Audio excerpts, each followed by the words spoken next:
Alright, so let's start. I'd like to start by reminding you this definition that finally appeared at the end of last lecture. So I want to remind you of all the ingredients for classical algebra, and I want to recast it slightly differently because I need to make a transition from the matrices B that govern classical transformation to quivers that will be, well, easier to see what's going on this way. So we defined last time classical algebra from several ingredients. So we had a C which contained this couple of variables. Some of them were allowed to transform, so those cluster variables. Some of them we decided not to touch. Those were called stable variables. This whole thing we called extended cluster. And then there was another object there called matrix B. So it's M by N integer matrix, and big, just for simplicity, I'm going to make it full ring. I'm going to make it irreducible so it doesn't break into blocks, and I'm going to make M by M principal block not symmetrizable, but actually symmetric. So that's a seed. And since I made this requirement that it is actually skew symmetric, I can associate to this matrix B a quiver Q. And I'll just draw an example and everything will become clear. So, for example, if B is, let's do something simple, 0, 1, maybe 1, this is the principal block, and here I'll put say 2, 0, 0, 1. So I will have actually 4 vertices now. So there will be vertices 1, 2, and then there will be other ones which I already have blue. 3 and 4. So these two correspond to mutable variables, cluster variables. These two will correspond to stable or frozen variables. And then, well, since there is 1 here, so it's 1, 2, 3, 4. There's an arrow here that completely covers this principal block. And then there will be from 1 to 3 actually. There will be 2 arrows, directed arrows. And then from 2 to 4, there will be 1 directed arrow. Right, so number of arrows and, well, in direction is clear here. And we don't care what's going on between stable variables, so there will be no arrow. Okay? Now, we can now start, let me put it here. We'll exchange graph, and that will be K regular 3 PK modulo some equivalence relations that I will describe in a moment. So, actually, I'm going to do it here. So, this is my initial C, and then I have 1, 2, well, not K, M. So on M things that I can actually transform. So I can go along any of these edges. So I understand there are many graphs involved, but this just tells me which direction I'm going. So I'm transforming variable 1, and then again I can transform in all possible directions and so on. Can I ask? Yeah. Do you have anything in the two corresponding to the NK minus 1 in the matrix? Well, it's a skew symmetric part, so it covers, right. Yeah, so it's important. This is why I have to make this assumption that I have skew symmetry. All right? So this will just govern my, well, the order of my transformations, and now I have to define transformations. So cluster transformations again.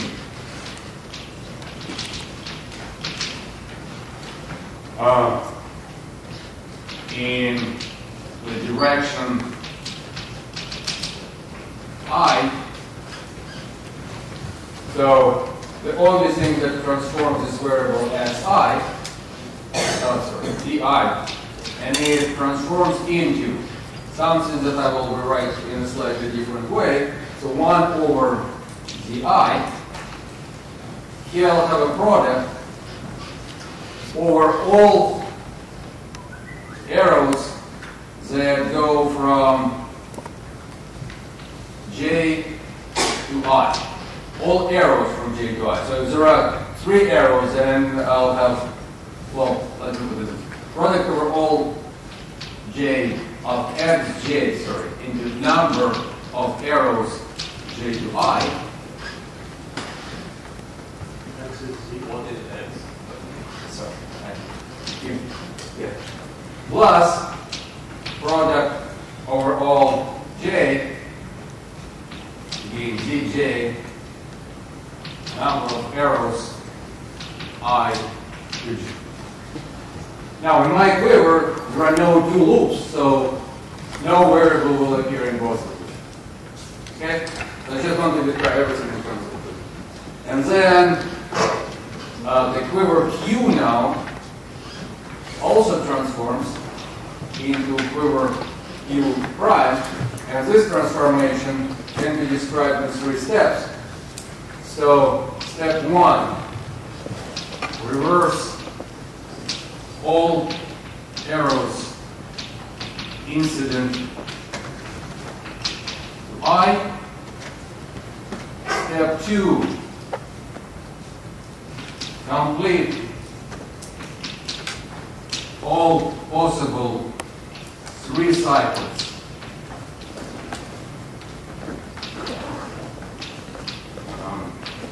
through vertex I, and then 3, I will give you an example. So when I do that, I can, well, just by accident introduce some 2 cycles.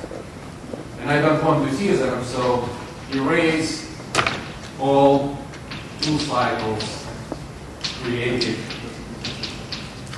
in step 2. And I have enough space here to show you an example, a very simple example. So suppose this is my vertex I. Suppose it was connected to 2 other vertices like this, and then suppose it was, let's say,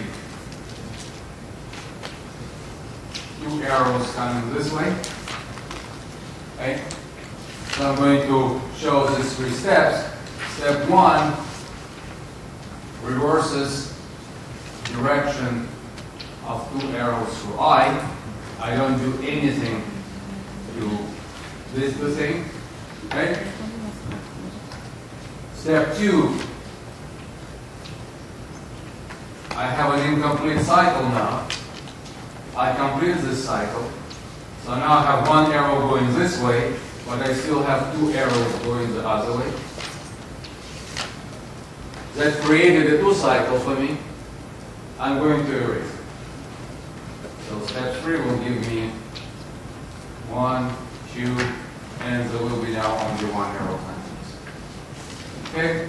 So somehow it's more steps, but it looks, well, nicer than writing down formula for me. All right? Now, we also had alternative collection of coordinates, alternative. We can consider tau coordinates So how we define tau I? Now I can define it in a different way. It's going to be product over all j x j number of arrows from j to I over xj number of arrows I to j. X is c? Sorry. So let me just say that x is e today, and because I don't know why, but I do. All right. So this is another collection of coordinates, and then transformations in terms of this coordinates. I will explain in a second why do I need them. Except that, well, they already look like something that we saw in the very first lecture. They look like phase coordinates for planar diagrams, and so they will reappear this way. So transformation in terms of tau look like this. Tau I transforms into 1 over tau I, and then tau j transforms into either tau j times 1 plus tau I times number of arrows from I to j, or, so we cannot have both directions, right? Or tau j times tau I over 1 plus tau I number of arrows j to I. So depending on which direction arrows go, we have those transformations. All right?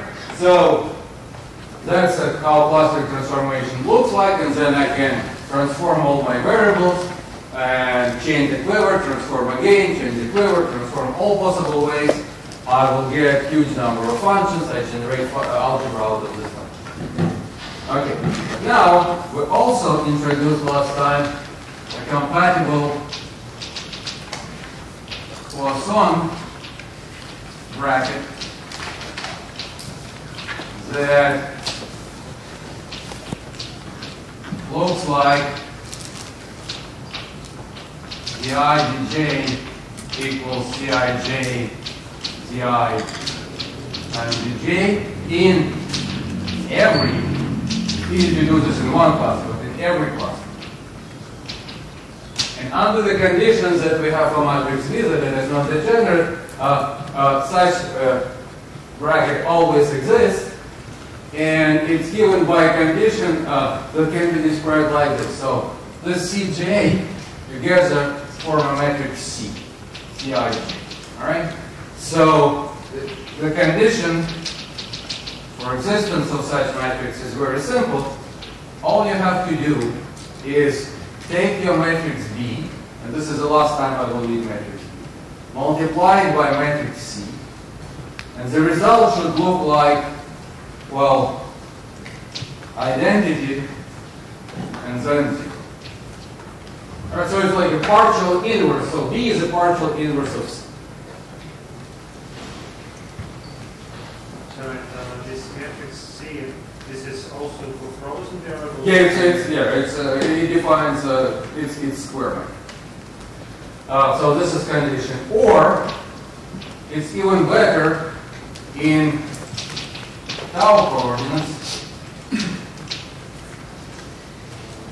So tau coordinates are monomial transformations of z coordinates, right? So I know that if my bracket has this form in z coordinates, then it has a similar form with different constants in tau coordinates. So in tau coordinates, all we need is to do something of this form. Tau I, tau j, the bracket is equal plus or minus number of arrows from I to j, tau I, tau j. Plus or minus depends on the direction. Yes? Excuse me, what is the exact statement you're making? There is such a bracket even on the... Yeah, so there is such, so there is actually a family of such a bracket. And so all I I need to do to specify a bracket is to define this constant in the initial C. So if these constants form a matrix subject to this condition, then it will be a compatible test.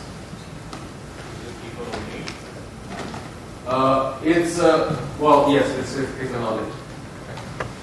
But there is more than one bracket that satisfies it. For example, well, for instance, here, well, I don't have any arrows between frozen variables, but I can put any number of arrows, so any constant, whatever I want.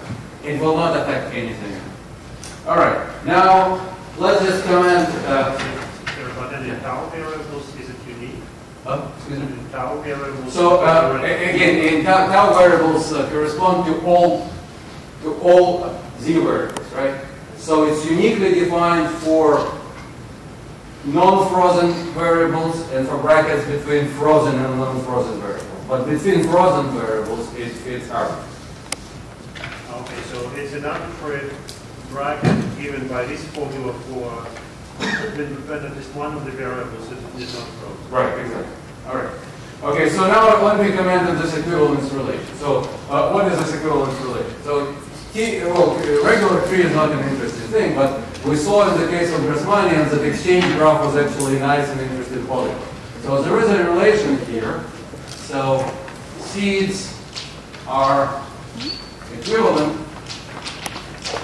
if, well, Z, E, and Z, B tilde differ via permutation. All right, so I can permute, again, the same variables may be in different order, but then B has the rows and columns of B have to be permuted in a consistent way, right? That's what exchange graph of a cluster. So right away, let me point out one nice and immediate application of compatible Poisson structure because, well, people have every right to say why. Why do we have to do it? So there was a conjecture by Levinsky, one of the inventors, of two inventors of cluster algebra, that sounded like this. Cluster determines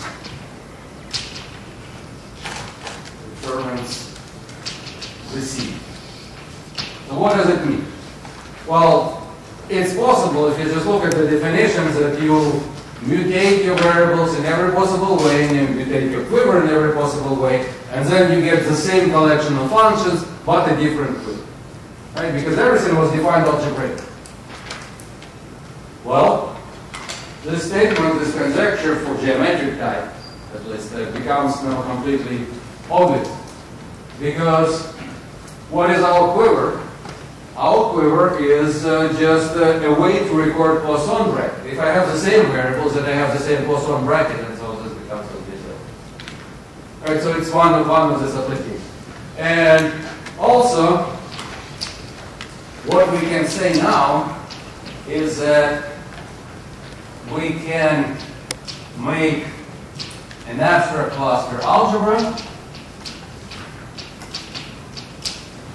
into a Poisson manifold.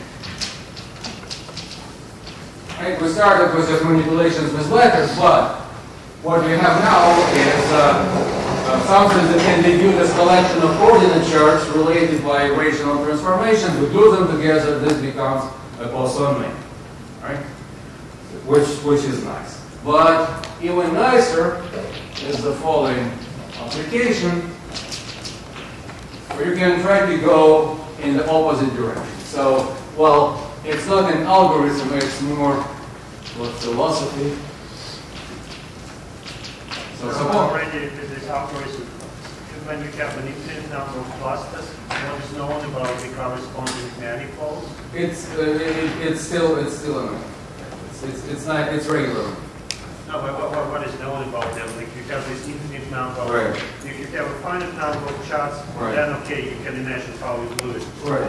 What's known about the result of the gluing, of the value happen in. Right. So when you start with something geometric, right? So you start with certain variety. In it, you find a cluster algebra structure, and then you build you build a cluster algebra, no, cluster manifold out of that cluster algebra structure. It will differ from your original variety, but the difference will be in dimension greater or equals than 2, so the rings of regular functions will be the same. But the general structure is not that lost. All right, so what is the philosophy? Suppose I am curious to see if certain Poisson variety has a cluster algebra structure in its ring of regular functions.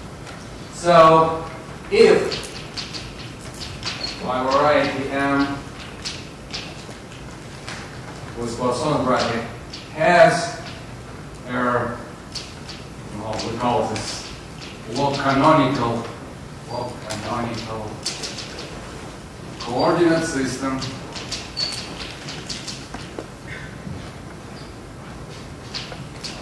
made of regular functions, that means that I can invert this procedure, right? So I have my quiver Q.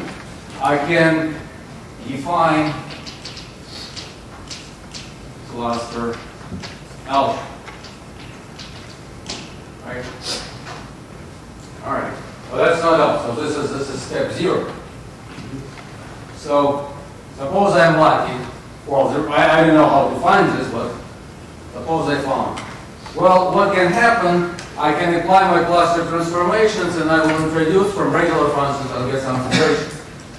Okay. Well, if all adjacent, so I have a cluster algebra. What does it mean? I have initial seed and I have initial roots of the transformation. If all adjacent cluster term variables are regular functions, just adjacent. I don't have to go along my tree very far. Just consider star of variables, star of product. Then this cluster algebra is inside the algebra of regular functions. Well, but it doesn't have to be entire. Then the third step, sometimes is the hardest one. Well, if all generators of the ring of functions are in my cluster algebra,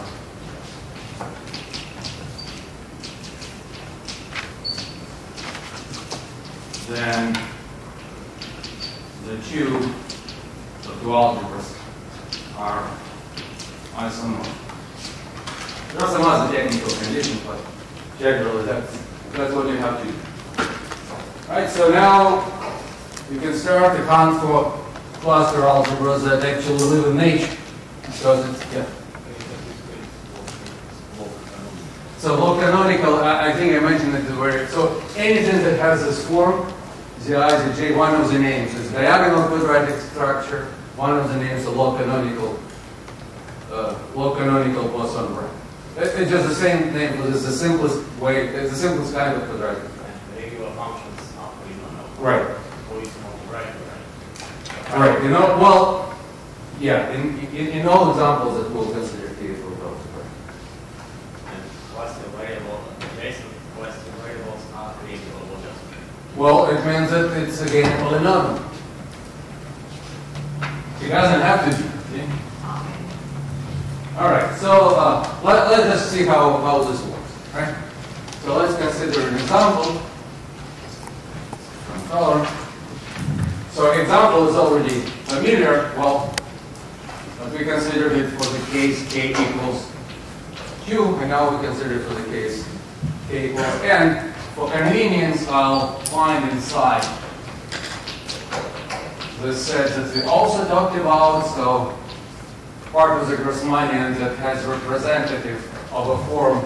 First we have identity of size k, and then you have matrix Y, which is k by n minus k. And this will be equipped with a Poisson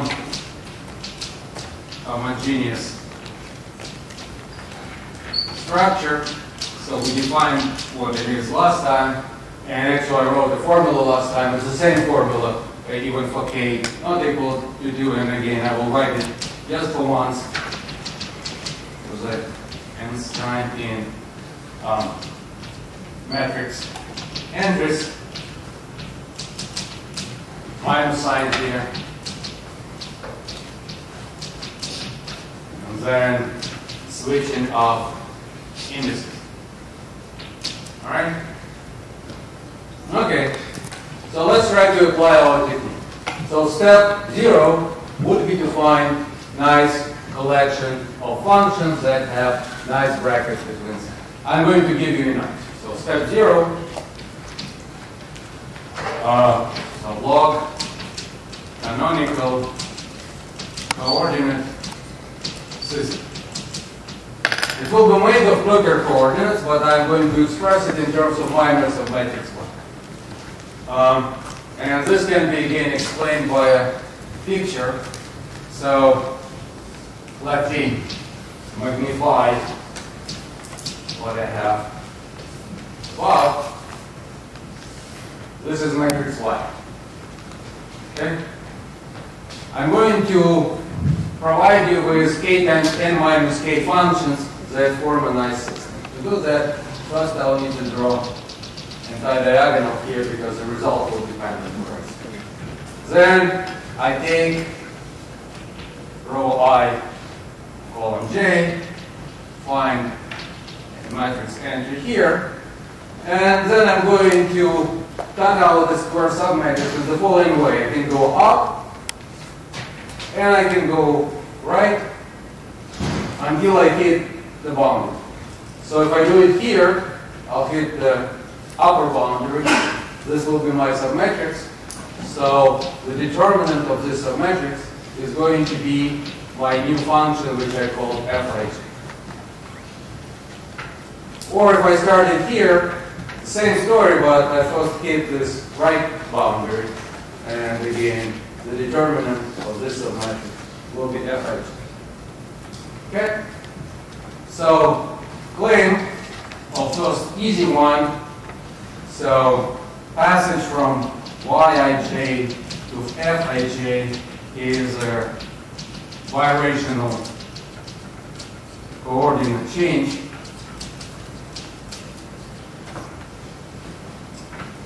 And statement 2, well,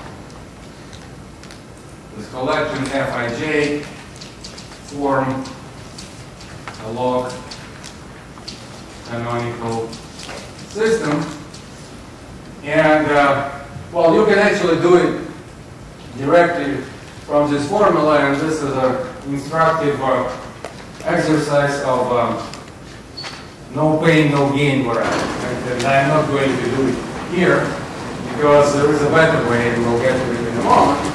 But now I want to play a little bit with Bernard Keller's program to show you how to deal with steps 1 and 2.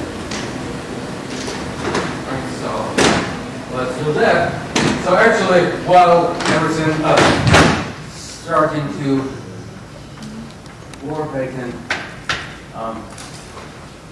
great. I can tell you how to deal with step 1. Step 1 actually has nothing to do with cluster algebras. You have to check that all the neighboring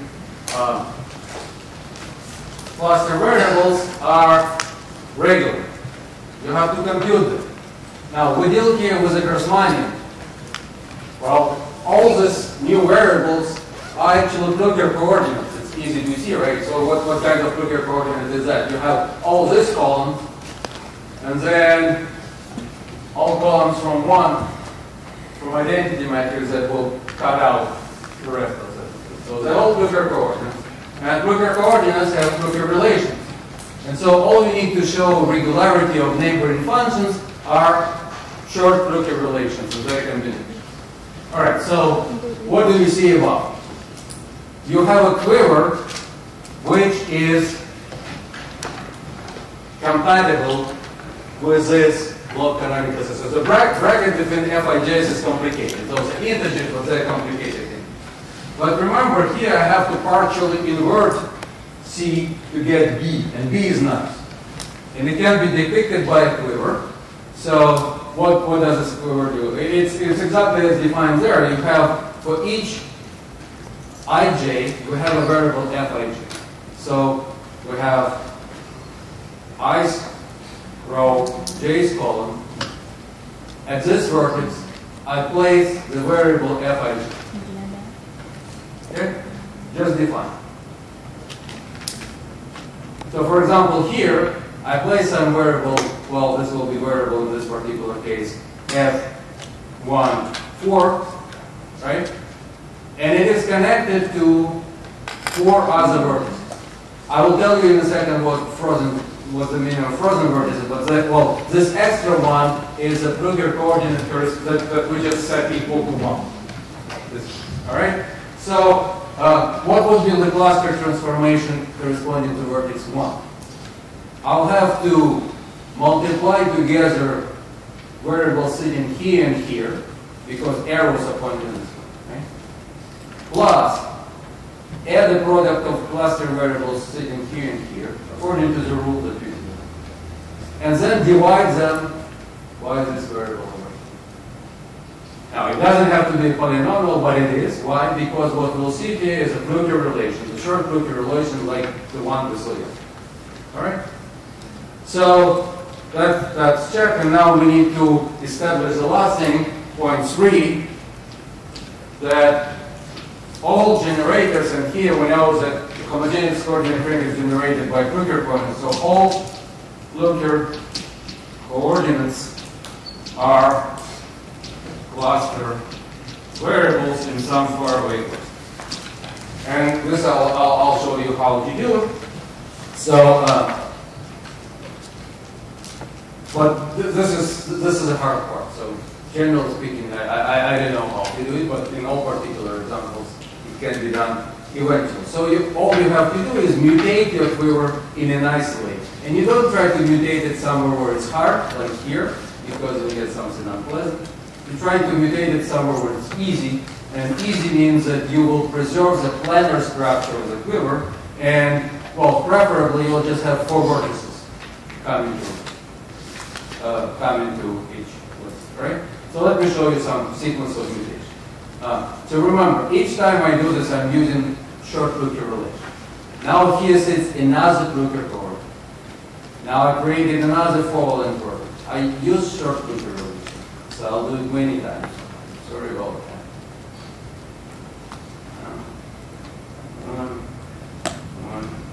All right.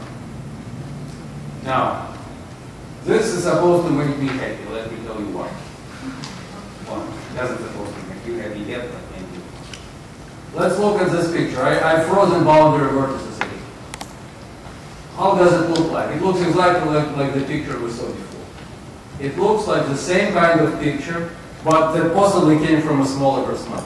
And that's exactly what it is, because Brugger coordinates that remain here, they're Brugger coordinates for this thing. But there are some indices missing from all the variables. So this is projection from the Grassmannian group to n, kn, to Grassmannian group k at -1, n -1. So I can use induction. That's not enough, but I can use induction to get the last family of Brugger. Oh, and I can't forget to tell you what the frozen variables were. Frozen variables are Brugger coordinates which are obtained by considering cyclically contiguous families of things. 1 through k, 2 through k plus 1, and so on. Now, why do I know that they want to be stable? Well, because I have a Poisson manifold, and in this Poisson manifold, I have a collection of generic symplectic lines. And this collection of generic symplectic lines is a t-orbit and toric orbit, and it is determined exactly by non-vanishing of the stable coordinate, of this coordinate. So I don't want to touch it. And this is why they're stable. This is the case in all data. All right. So, well, this is one step that I have to take, and now unfortunately I have to reopen the same file. So, and now I'll do something else. Another sequence of transformation which will look bad at first. So just watch. All right. Now I'll do something else. This is movable. It's a very nice program. Move it anyway I want to. Here, here, here,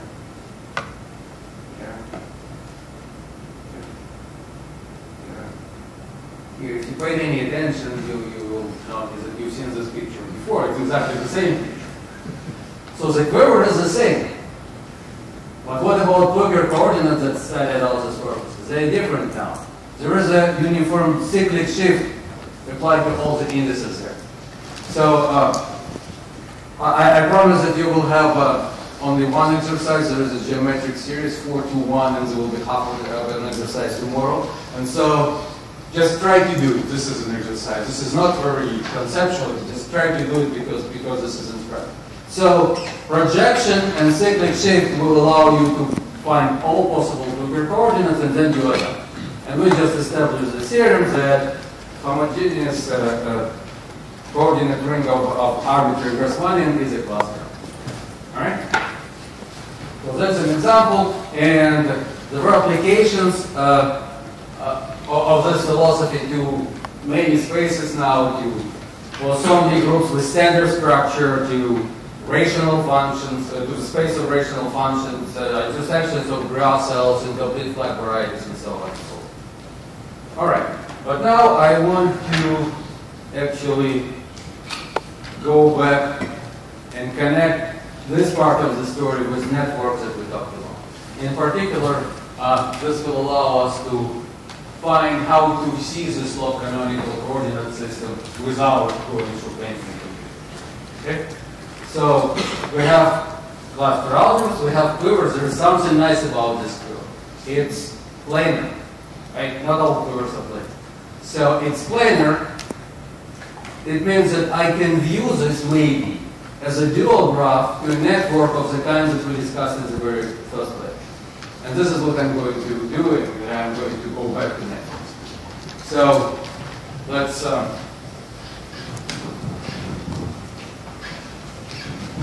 go back to networks, but it will be a little bit more complicated networks than before.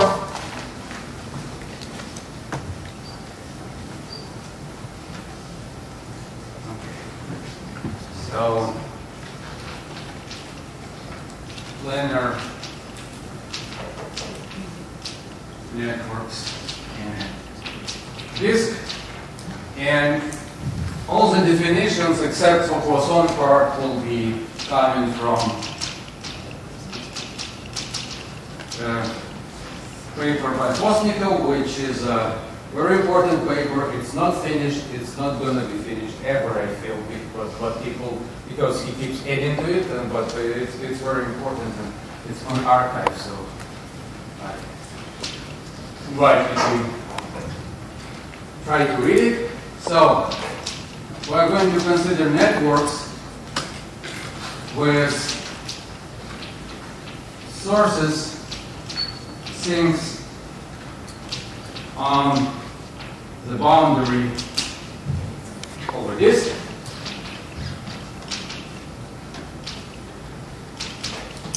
Okay, these networks will be made out of elementary pieces of two kinds that I have already seen before. This kind of piece, and then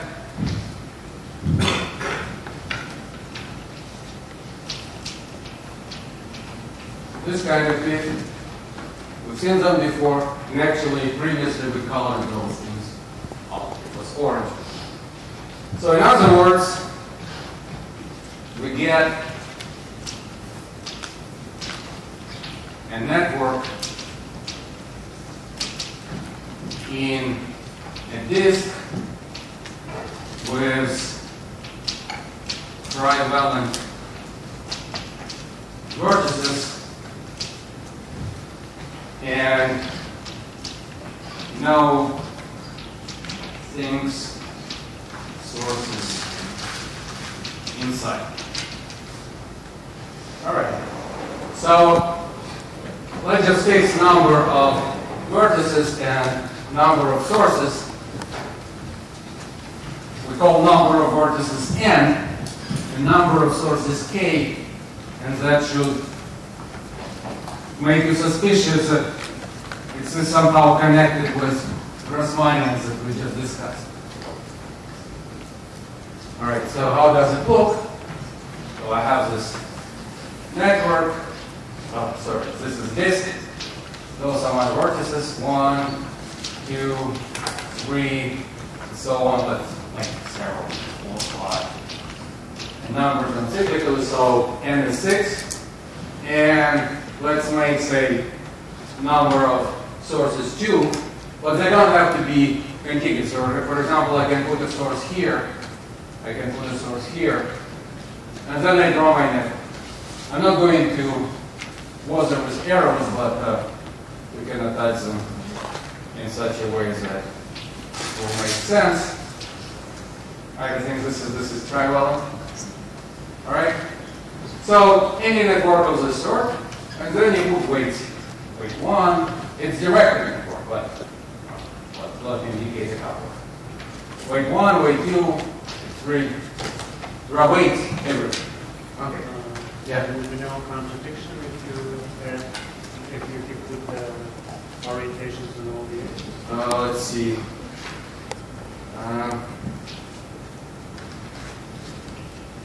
There in the middle. Middle.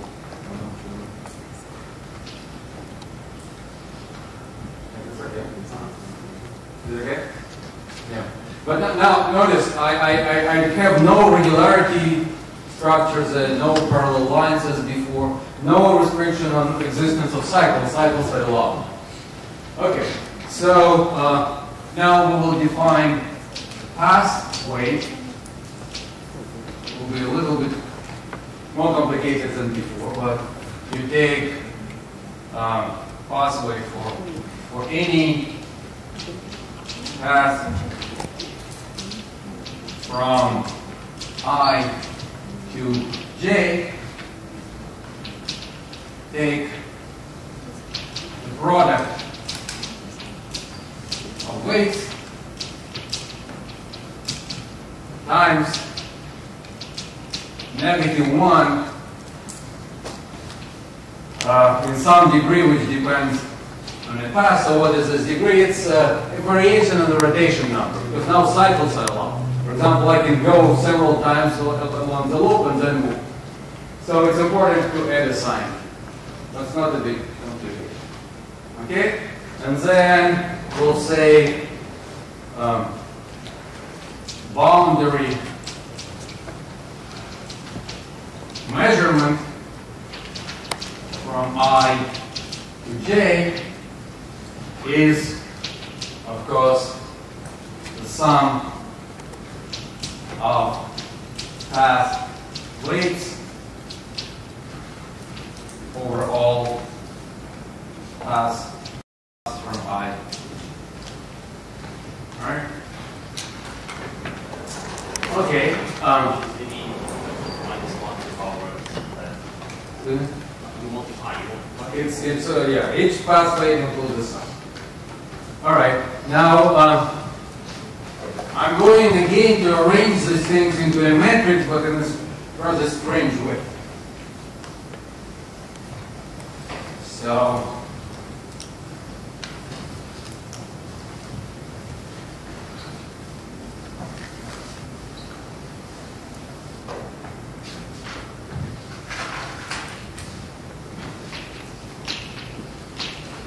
measurement matrix. Let's call it A. This is how it's going to look. It's going to be K by n matrix. And then suppose my sources were I1, I2, and so on, Ik.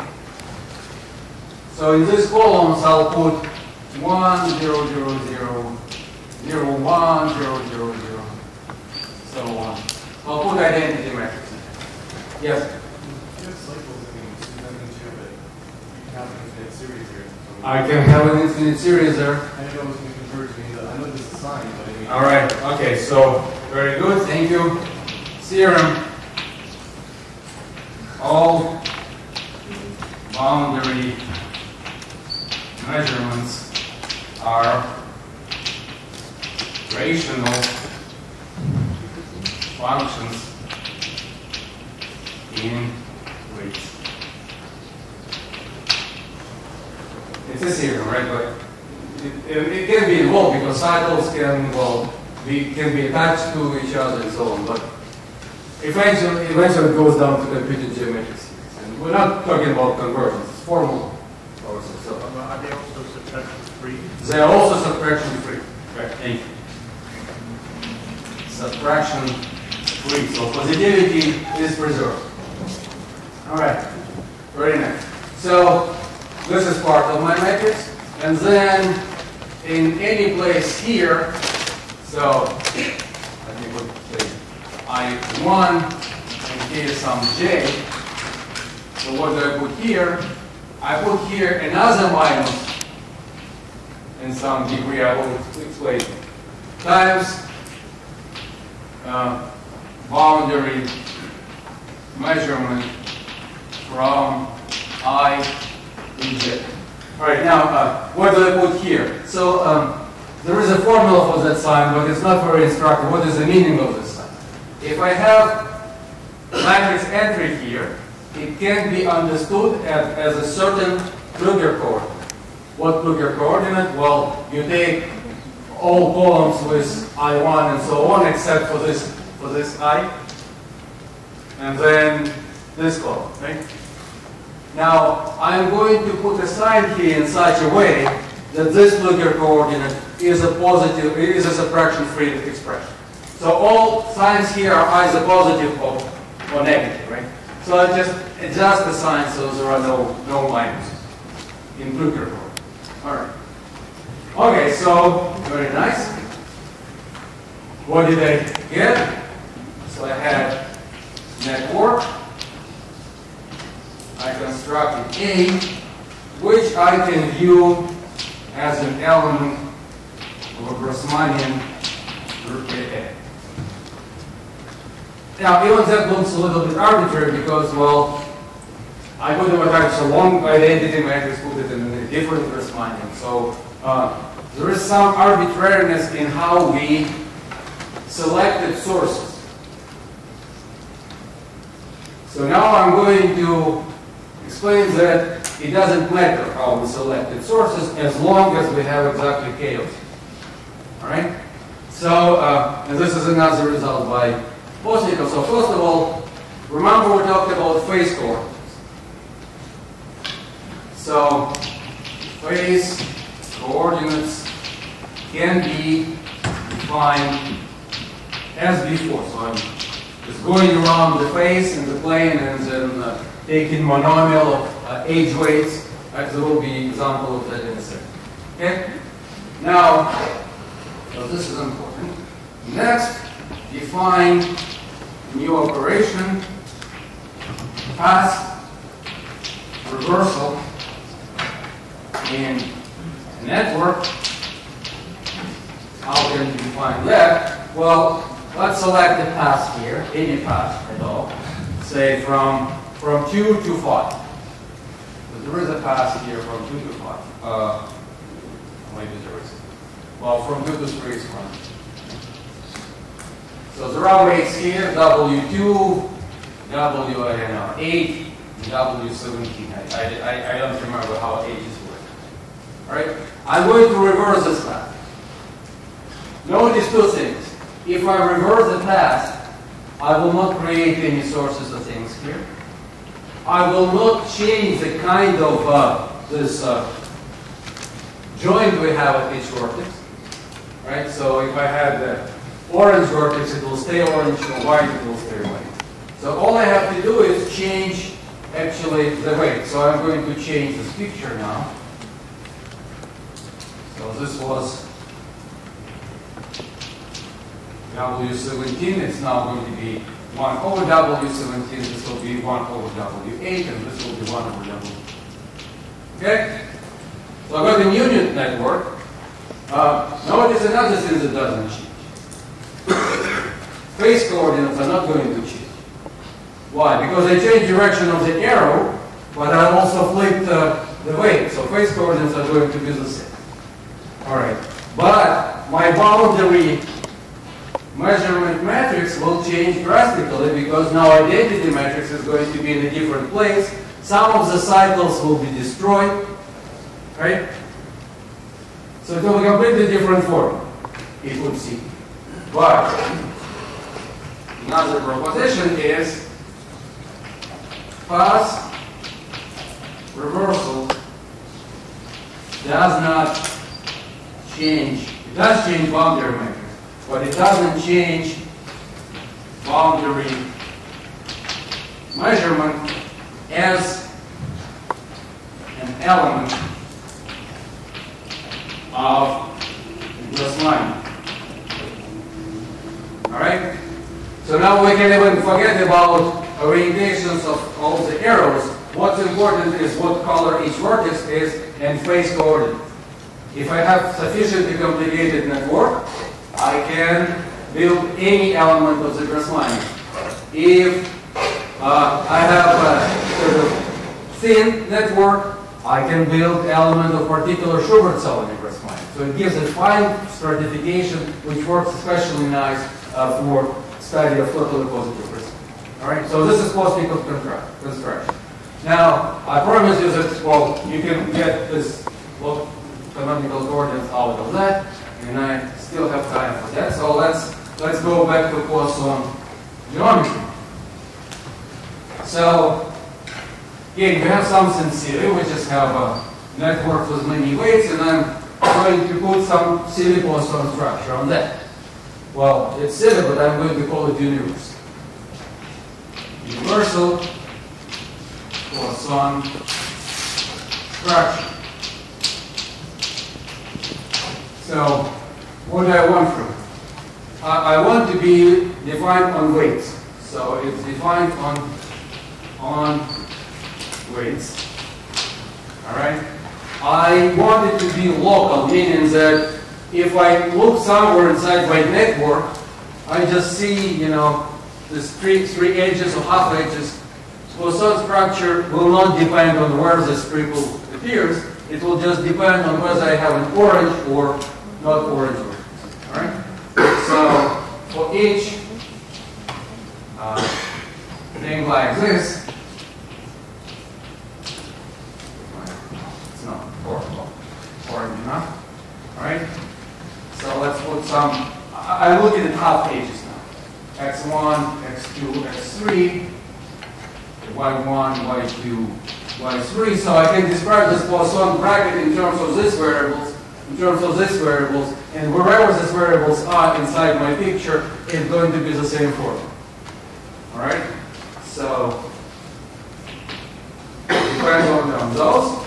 And second, I wanted to have a certain Poisson-Lie-like or multiplicative property. And that means that if I glue two things together, then we know what to do with edge weights who multiplies them. I want this map to be Poisson. All right?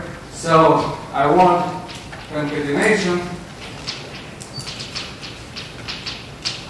to be a Poisson map. All right. Those two requirements immediately force me to have the following. Xi, Xj should be, let's say, alpha ij, Xi, Yi, Yj should be, let's say, beta ij, Yi, Yj. Immediately. We still have the simple diagonal Poisson bracket. All right, so let's do that. Well, but it is a silly bracket because, well, these weights have nothing to do with anything. We can do the Grassmannian out of them, but it doesn't mean yet that we'll get something nice for the Grassmannian, except there is a theorem. So now let's just count parameters. There are 3 parameters here, 3 parameters here. But remember we had these gauge transformations. You can multiply incoming weight by something and divide outgoing by the same thing. So this will kill a number of parameters. So the theorem is that universal plus on brackets, there is more than one, so brackets induce a 2-parameter plus 2 family of Poisson homogeneous structures on your K. All right. Now, this would be just a computational statement if I had as many weights as as we had the dimension of the Grassmannian, but it is not so. For example, here I can put as complicated network in as I want to, so I can have Grassmannian and to 4, and I have 1,000 weights involved. And if you write this complicated rational map from weights to Grassmannian, there is no guarantee whatsoever that you'll get something reasonable on the Grassmannian, but you do. All right? But what does it mean? Well, it means, for example, that if I want to find, again, a log canonical family of functions, I just have to construct a clever network in which all Blücher coordinates involved here will be monomial in terms of weight. And that's it. Right? So instead of computing by definition this bracket, all I have to do is draw a nice network where there is only one way to get from indices involved, from sources involved to things involved. Okay? So, I started a little bit later, so let me just add one more thing. So, to emphasize why this is not a trivial statement. So, who prevents us from drawing a network with arbitraries, like in unconstrained? Well, we can draw it. We can define boundary measurements in the same way. We can define universal brackets in the same way. Well, let's not be overly ambitious and just consider a cylinder.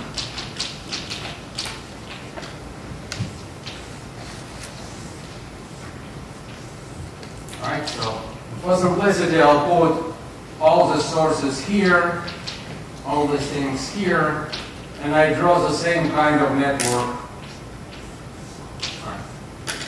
on a cylinder, and put the same kind, so everything can flow this way, side out, and try to define the same object. So I can define, of course, boundary measurement matrix in the same way. I can define universal Poisson structure in the same way. Universal Poisson structure does not induce Poisson bracket on boundary measurements. All right? So you can very easily construct an example where you have, say, one source, two sinks, too many edges, nothing works. Well, not all is lost. We're going to cover this in a second by drawing here another line. Okay, so I'm going to do that now and then also. So, how to amend this? I'm going to draw another line on this graph. It's going to be called a cut, because I'm not going to cut around it. So anything that goes from one side of the cylinder to another.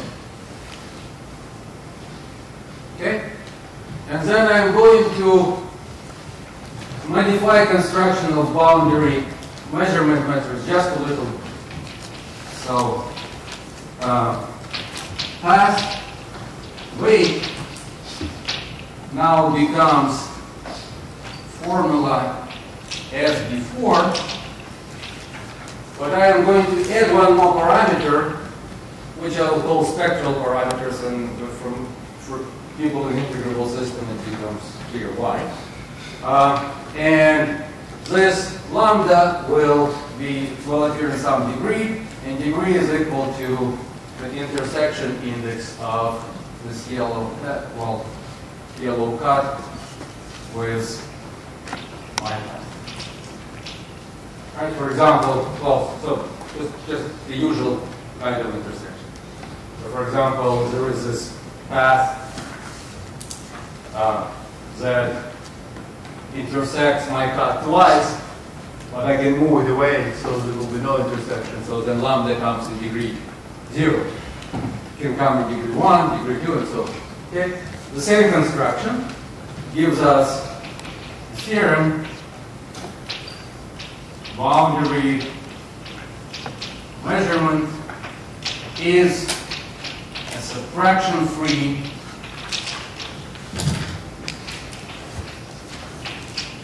rational function in weights and in lambda, okay, and universal Poisson bracket on weights induces trigonometric our matrix bracket on boundary measurements. So this is something that I didn't define, but this is not the time to do it. So I'm going to do it tomorrow, and tomorrow we'll just consider one example in which, well, just following Chekhov's prescription, all the guns that we have on the wall in these 3 axes are going to fire simultaneously. We'll see something. All right, sounds good.